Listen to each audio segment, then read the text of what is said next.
A therapy dog, Max, visits a terminally ill baby in his final moments, but what happens next leaves everyone stunned. In a quiet hospital room, Sarah, a heartbroken mother, clutches her baby's hand, hearing the doctors say they've done all they can. Hope is lost, and the machines are slowing. But then Max steps forward, refusing to leave Noah's side. What happens next is beyond anyone's comprehension. The dog begins to act strangely, pawing at the IV line, growling as if sensing something no one else can see. The nurses panic, and Sarah pleads with them to listen, but the hospital insists on removing the dog. What is Max trying to warn them about? When the truth finally comes out, will it be too late to save the baby? Sometimes miracles don't come from doctors. Before we begin, don't forget to like, share, and subscribe. The rain had begun, soft at first, tapping gently on the windows. The hospital room, dimly lit, felt colder than usual. The sterile scent of antiseptic lingered, mixing with the heavy, humid air from outside. A faint hum of machines, the occasional beep, the distant shuffle of nurses' feet. These were the sounds that filled the silence. Sarah sat by the crib, her hand gently wrapped around the small one of Noah, her son, who lay motionless beneath a blanket of wires and tubes. Noah, just 6 months old, had barely enough strength to open his eyes. His body, fragile as porcelain, was fighting a battle far beyond his years. The doctors had done all they could, but the infection was relentless. Sarah knew this. She had known it for days, but the words from Dr. Olivia still stung. "I'm sorry, Sarah. We've exhausted all our options. The infection is too far advanced. It's only a matter of time now." She glanced at Noah's tiny, pale face, his features softened by the innocence of childhood, untouched by time. She remembered the first time he smiled, how his little hand grasped her finger as if holding on to the world. But now it was different. Now her heart was heavy, her mind clouded with an overwhelming sense of loss. She could feel the weight of each breath Noah struggled to take. In the quiet of the room, the rain outside intensified, its sound becoming a steady rhythm that matched the beating of her heart. She tried not to let the tears fall, but they came, slow and silent. She had never imagined this would be her life, that she would watch her son slip away, so young, so full of promise. She closed her eyes for a moment, allowing the pain to wash over her. But then something beautiful came to her. It was the memory of Max. Her thoughts drifted to him, the therapy dog who had been Noah's companion during the darkest days of his hospital stay. Max's presence had always been a calming force. Whenever he was near, Noah's monitors seemed to calm, his heartbeat steadier, his breath more even. In that moment, Sarah made a decision. She couldn't give up, not yet, not without one last chance to bring comfort to her son. She stood up, walking slowly to the door. "Please," she said, her voice breaking as she looked at Dr. Olivia. "I know you don't approve of it, but please just let Max see him. He's always been a comfort. It may not save him, but it will give him peace." Dr. Olivia, a woman in her late 30s with stern eyes and a well-pressed lab coat, didn't respond immediately. Her gaze flickered to the chart in her hand, her lips pressed tight. Finally, she spoke. "Sarah, the therapy dog program was discontinued months ago. There's no funding, and it's against protocol. You understand that, don't you?" Sarah felt her heart sink. She could see the compassion in Olivia's eyes, but the doctor's hands were tied. There was nothing she could do. She turned away, her heart heavy with the weight of those words. She would not give up on Noah, not yet. Her eyes wandered to the small room's window, rain streaking down like tears. She clenched her fists. "I won't give up." As she sat back down beside Noah, the silence seemed to fill the space between them. She looked at her son, his fragile chest rising and falling with effort. And in that moment, a thought crossed her mind. Maybe the rules didn't matter. Maybe what mattered was the love she had for him, the love that had carried her this far. She reached down and kissed his forehead, whispering softly, "You're not alone, Noah. I'll find a way. I'll find a way for Max to be here with you." Outside, the rain began to subside, leaving only the soft hum of the machines and the faint echoes of a mother's promise. The rain had stopped. The sky, once thick with clouds, had opened up to a pale, distant blue. The air smelled fresh, as if the world had taken a deep breath after the storm. But inside the hospital there was only a quiet hum, a constant reminder of the fragility of life, of the machines that now controlled it. Sarah stood outside Dr. Olivia's office. Her hand trembled as she reached for the doorknob, feeling the weight of the day pressing against her chest. She had promised Noah she would not give up. She could feel him inside, fragile but still fighting. And yet, as she stepped into the sterile office, the walls seemed to close in around her. Olivia sat behind a desk, looking at her with a certain coldness that Sarah had come to know all too well. "Please, Dr. Olivia," Sarah started, her voice soft but firm. "Let Max visit Noah. He's always brought him comfort. Just one last time, please." Olivia's face was unreadable. She didn't even glance at the chart in front of her. "Sarah, I've already told you the program is suspended. There's nothing I can do. The hospital can't afford it anymore. I'm sorry." Sarah's heart sank. The words stung, but they weren't new. She had heard them before. She had expected them. She had hoped for something more, a crack in Olivia's professional demeanor, a hint of humanity. But there was nothing. Olivia looked at her with pity, but no real compassion. "Please, I beg you," Sarah whispered. But Olivia had already turned her gaze back to her papers, dismissing Sarah's words. It was over. The plea was denied. Sarah turned to leave, her shoulders heavy with the defeat she had not expected to feel again. As she made her way down the sterile corridor, her eyes lost focus, staring at the tiled floor beneath her feet. The hospital smelled of antiseptic, and she could hear the faint sound of nurses whispering in the hallways. But none of it mattered.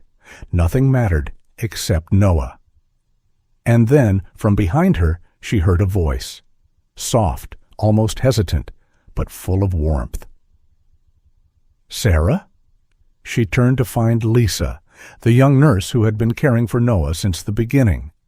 Lisa was in her mid-20s, with shoulder-length blonde hair and tired eyes. Despite her exhaustion, there was something in her gaze that told Sarah she was a person who cared. Deeply. Lisa stepped forward, her voice low, careful. I overheard what happened with Dr. Olivia. I'm so sorry." Sarah blinked, surprised by the kindness in Lisa's eyes. She had always been kind, but this felt different. Lisa took a deep breath before continuing. "I've seen things here, Sarah. Things that no one should have to see. Doctors and nurses sometimes do. Things. Hide mistakes, cover up errors.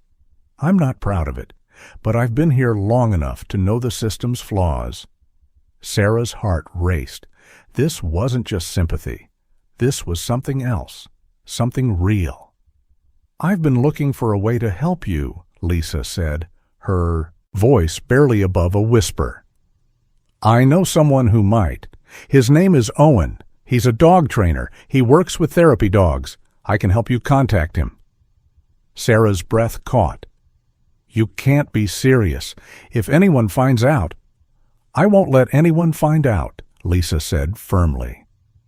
"We have to do this quietly. It's the only way." The weight of the world seemed to lift from Sarah's shoulders. She didn't hesitate. She couldn't. Noah needed this. Max could bring comfort to him. He had to. With Lisa's help, they made their plan. It wasn't easy, and it certainly wasn't without risk. But in the quiet moments, in the spaces between their whispered conversations, Sarah could feel the tide of desperation slowly shifting. She would do whatever it took, for Noah, for Max, and for the one last chance to say goodbye in a way that might bring peace. That evening, as Sarah and Lisa watched the rain begin again from the small window in the break room, Sarah felt the stirrings of hope, something she hadn't dared to feel in a long time. She couldn't let the rules or the fear of consequence stop her. She had already lost so much.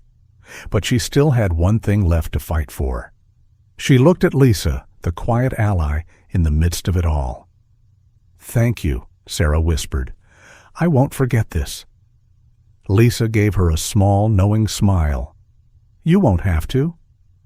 And for the first time in what felt like forever, Sarah allowed herself a breath of relief. The hospital was still, the kind of stillness that only happens in the dead of night when everything seems frozen, suspended in time. Outside, the rain had finally ceased, and the air was thick with a dampness that clung to everything. Inside, the lights flickered as if in quiet protest to the silence that engulfed the sterile rooms. Sarah sat in a corner, her breath slow and shallow, watching as Max stood by Noah's crib. Max was a German Shepherd around 5 years old, with a sleek black and tan coat that gleamed under the dim hospital lights. His large, soulful eyes locked onto Noah, and for a moment everything felt peaceful. The calmness of the room, the gentle rise and fall of Noah's breath, the soft rustling of Max's paws against the floor. It was all like a prayer, a moment of solace in a place where there had been too little of it. But then something shifted. Max, who had always been so still and gentle, suddenly began to act differently. His ears pricked up and his body stiffened. He leaned over the crib, his nose gently brushing Noah's tiny hand. He licked the back of Noah's small arm as if trying to comfort him. But Sarah felt a shiver crawl down her spine as Max started growling, low and steady. It wasn't the kind of growl that spoke of fear or anger. It was something deeper, more instinctual, as if Max was sensing something no one else could. Owen, standing just beside the door, felt his heart tighten as he noticed the change in Max's behavior. He stepped forward, eyes narrowing. Max had always been a therapy dog, his gentle nature a constant source of comfort to Noah, but this was different. The growl deepened, and Max began scratching at the medical equipment around the crib, the beeping of machines growing louder in response. He pawed at the IV drip, his sharp claws making a harsh sound against the metal. "Max?" Owen called softly, stepping closer. He could feel the tension in the room, the unspoken warning in Max's behavior. Max's gaze shifted briefly to Owen, but it was clear he wasn't interested in him. He was focused on something else, something in the room. Owen knelt down beside him, reaching out to calm him, but Max didn't relax. He continued to pace, his growl growing louder, more urgent. "It's okay, Max," Owen murmured, but even as he spoke, a gnawing sense of unease settled in his chest. This wasn't normal. Max suddenly darted to the wall near the crib, sniffing and pawing at the baseboards. Owen stood up slowly, the hairs on the back of his neck rising. He knew Max well, and this behavior was a sign of something serious. Max wasn't just reacting to Noah's distress, he was reacting to something else, something unseen. After a moment of hesitation, Owen moved to the wall, his hand gently brushing against it. The room was unnervingly quiet now, as if holding its breath. As his hand pressed against the wall, he felt a slight warmth emanating from it. He frowned, stepping back, looking at Max, who was still fixated on the spot. It wasn't just the wall. There was something wrong with the whole room, something more than just Noah's illness. His mind raced, and a sudden thought struck him. Could it be the medical equipment, the IVs, the monitors, the life support systems? Max was trained to detect all sorts of issues, dangerous chemicals, electrical malfunctions, even things like mold or gas leaks. Could something in the hospital's equipment be faulty? Owen's heart skipped a beat as the pieces began to fit together. He quickly moved to the medical cart beside the crib and began to check the various tubes and devices. His fingers ran over the plastic of the formula bags, and then he froze. There was a subtle but unmistakable chemical smell that lingered in the air around the formula. It wasn't just the room, it was the supplies. Something was off with the formula Noah had been given. He looked down at Max, who was still pacing, his body tense and ready for action. Max wasn't just acting out of concern for Noah. He was warning them of something no one else could see. With a growing sense of urgency, Owen turned to Sarah, who had been standing in the corner, watching in silence. "We need to get Noah out of here now," he said, his voice low and strained. "There's something wrong with the formula. It's not just the equipment. The hospital's been using something that could be harmful."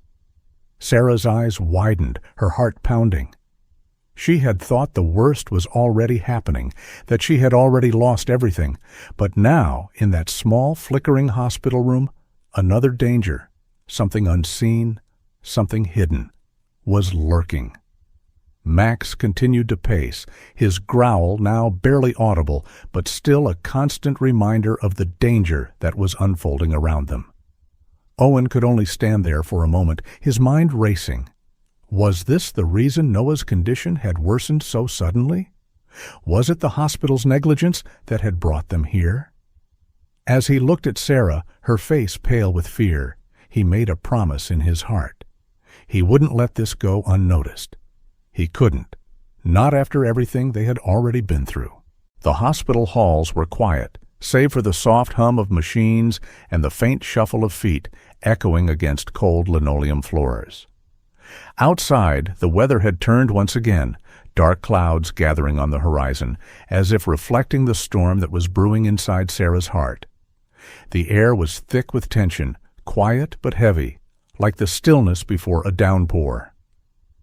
Sarah sat by Noah's side, her fingers tracing the edge of his blanket, the faint beep of the monitor steadying her racing thoughts. Owen and Lisa were standing by the window, whispering in urgent tones, their faces clouded with disbelief and concern. It wasn't just the formula. The hospital's newest supply, funded by the LexCorp Foundation, had something wrong with it, something dangerous. The connection between Noah's worsening condition and the formula was too clear now. It wasn't just a coincidence. Sarah felt it deep in her chest. She was no longer just a mother. She was a voice that needed to be heard.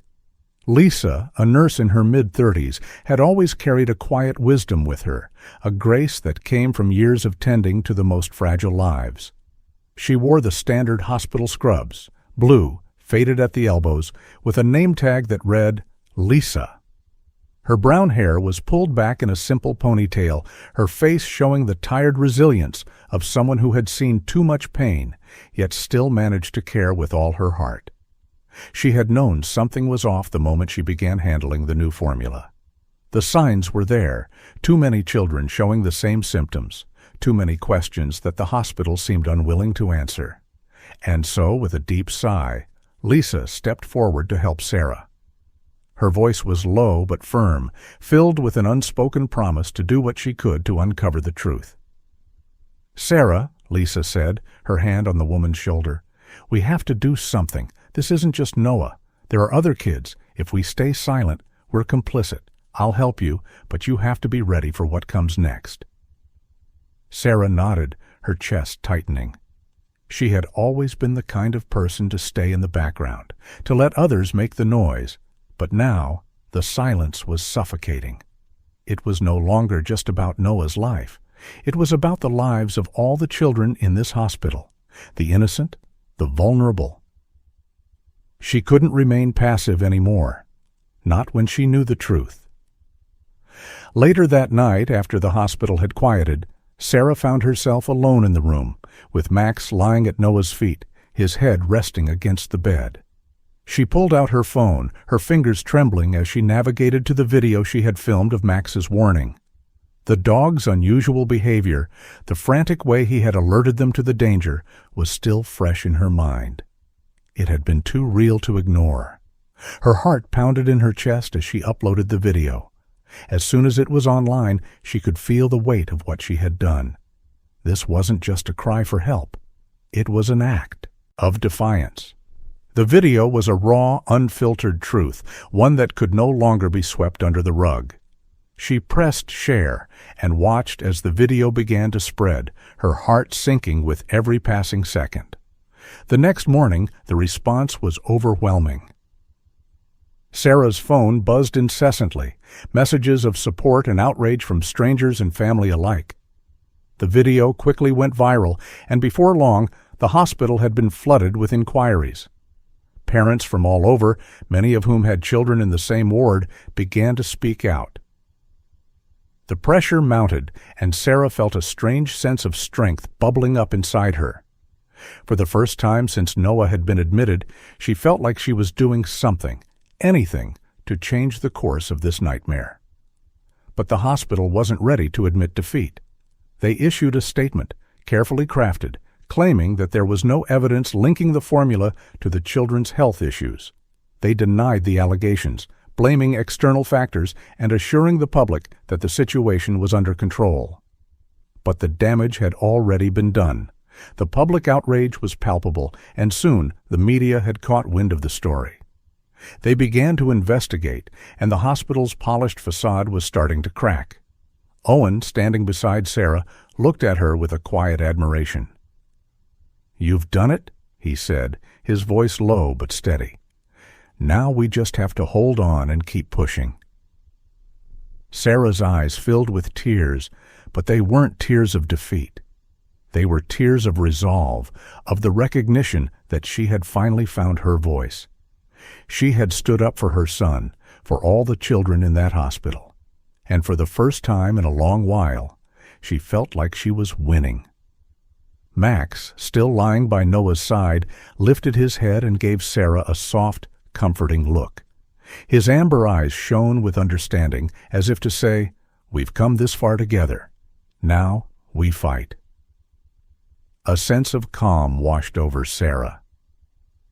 In that moment, she knew that no matter what came next, she wasn't alone. And no one would be able to silence her, not anymore. The day was unexpectedly warm for a late autumn afternoon, the golden sunlight filtering through the hospital's tall windows. It cast a soft glow on the sterile white walls, a contrast to the heaviness that had hung in the air for so long. Outside, the wind blew through the trees, the leaves rustling with an almost whispered promise of change. Sarah sat in the hospital room, her fingers wrapped around Noah's tiny hand. She watched as the nurse adjusted the IV drip and checked his vitals. It had been a long road, filled with uncertainty and fear. But now, Noah was finally stable. The doctors were cautiously optimistic, and Sarah, for the first time in months, allowed herself to feel a flicker of hope. Beside her, Max lay on the floor, his head resting on the edge of Noah's bed, his amber eyes fixed on his young friend with a gentle, protective gaze. The dog had proven to be more than just a companion. He had been a guardian, a silent witness to all that had transpired. News of the video had spread like wildfire, igniting a storm of reactions from the public. Sarah's phone had not stopped ringing, and her inbox was flooded with messages from families, reporters, and even healthcare professionals, all expressing their gratitude for exposing the truth. The hospital, once a place of safety, was now under intense scrutiny. There was no denying the mistakes that had been made, and the backlash was swift and unforgiving. The investigation that followed was thorough. Staff members who had witnessed the errors in the hospital's handling of the formula came forward, some reluctantly, others with a sense of moral duty. The public's outcry was deafening, and the hospital could no longer keep the truth buried. The Quai LexCorp, once a major sponsor of the hospital, swiftly severed its ties, halting all funding and pledging to reassess its product line. The formula was pulled from shelves, and the investigation into its contamination became a priority. In the midst of this chaos, Sarah found herself summoned to a meeting with the hospital's administration. She had braced herself for confrontation, but instead she was offered something unexpected, an invitation to join the hospital's Family Advisory Council. The position would allow her to actively participate in policy changes and ensure that the safety of patients, especially children, would no longer be an afterthought. The invitation, though bittersweet, was a victory of sorts. It was recognition not just of her role in exposing the flaws of the system, but also of the power of a mother's love and determination. Noah's recovery was nothing short of miraculous. The doctors had been right to be cautious, but with the right care, both from the medical staff and from Sarah herself, he was finally regaining his strength. His laughter, once a distant memory, now filled the room as he reached out for Max's tail, giggling as the dog playfully wagged it back and forth. The sight of them together was a quiet, beautiful reminder of how far they had come, how much they had fought for each other. Max, too, had become a symbol of something greater. His role as a therapy dog had evolved into something much more powerful. Hospitals around the country began to take note of his extraordinary abilities, and the use of therapy dogs in medical settings became a standard practice. What had started as a small, quiet act of kindness had grown into a movement. Max, with his gentle presence and unwavering loyalty, had become a hero, not just to Noah, but to so many others. As Sarah stood at the window, looking out over the hospital grounds, a quiet sense of peace settled over her. The battle had been long and difficult, but in the end, it had brought about real change. The hospital had transformed, and Noah was thriving. She had kept her promise to her son and to herself. She had fought for him, for the children who couldn't speak for themselves, and for a future where families could trust the system that was supposed to protect them. Max padded softly up to her side, his tail wagging gently. Sarah bent down, resting her hand on his head. "We did it, didn't we, boy?" she whispered. The dog looked up at her, his eyes full of understanding, as if to say, "We did, and now we rest." It was a quiet moment, one of victory and relief, but also one of new beginnings. The past was behind them, and the future, though uncertain, was filled with hope. As we grow older, it's easy to feel the weight of loneliness, the aches of time, and the quiet battles with illness. But remember, even in our darkest moments, there's always hope. Just as Max and Sarah showed us, love, kindness, and a little courage can change the course of our lives. If you're struggling, know that you're not alone. Reach out, share your story, and let's support each other. Please share, comment, and subscribe to stay connected. May God bless each of you with strength, peace, and good health. Together, we can overcome.